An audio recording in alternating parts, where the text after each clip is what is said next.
Hey guys, so I found this a little bit interesting. Did the U.S. reverse engineer Russian technology and use it in the current, I guess you'd say, war with Venezuela? So I don't know if you guys have heard of Havana syndrome or not. It started about a decade ago, of course, in Havana, Cuba. Some diplomats and government employees were targeted by what is suspected to be a directed energy weapon.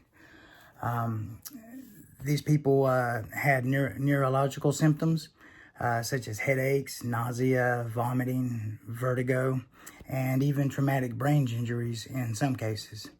I believe there was a few people that were even forced into retirement due to their injuries from this, as well as one person even went blind in one eye. So like I said, it was a suspected directed energy weapon. We found out recently that about a year ago, near the end of the Biden administration, that they actually acquired this weapon on the black market. They said that the sum they paid for it was in the 8 figures, meaning tens of millions of dollars. So we have no clue exactly how much. They just said in the 8 figures. And they also said that the weapon was small enough to fit in a backpack, which was very interesting. And they did find that the weapon itself was composed of some Russian components, not all Russian components, but some of the components were Russian. I find all of that very interesting, considering the fact we recently attacked Venezuela, of course, and kidnapped their president. The part I found interesting about that, though, was that I saw an interview where the Venezuelan head of security for the president was discussing what happened that day when we attacked. He said that first, the U.S. disabled all of their radar systems, and then they cut their power, their electricity. All of a sudden, a swarm of 8 helicopters appeared. Out of nowhere is what the guy was saying. They just snuck up, of course, because they didn't have any radar systems to see that they were on the way. When these 8 helicopters arrived, this head of security says that 20 Special Forces soldiers descended from the helicopters. And as that was happening, he said he had about 100 Venezuelan soldiers there to protect the president. He said that all of a sudden, they all started bleeding from the nose, bleeding from the ears, and throwing up blood at the same time, vomiting blood.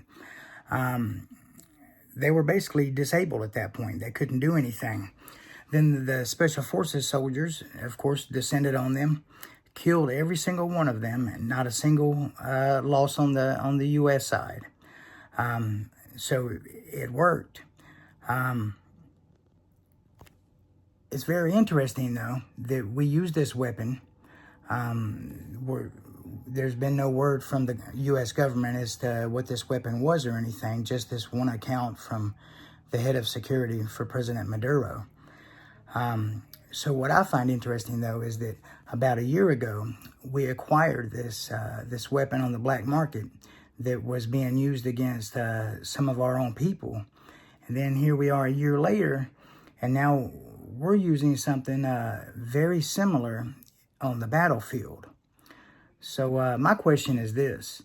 Do you think that when we acquired that weapon, that we somehow reverse engineered it and made it more powerful and then attached it to helicopters and took it into battle?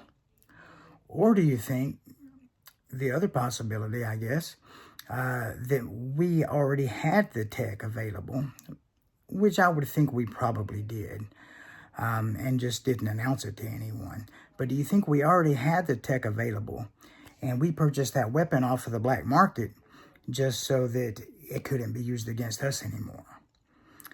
So that's my question. Let me know what you guys think in the comments, and check back later for more content. Thank you very much. Click like and subscribe.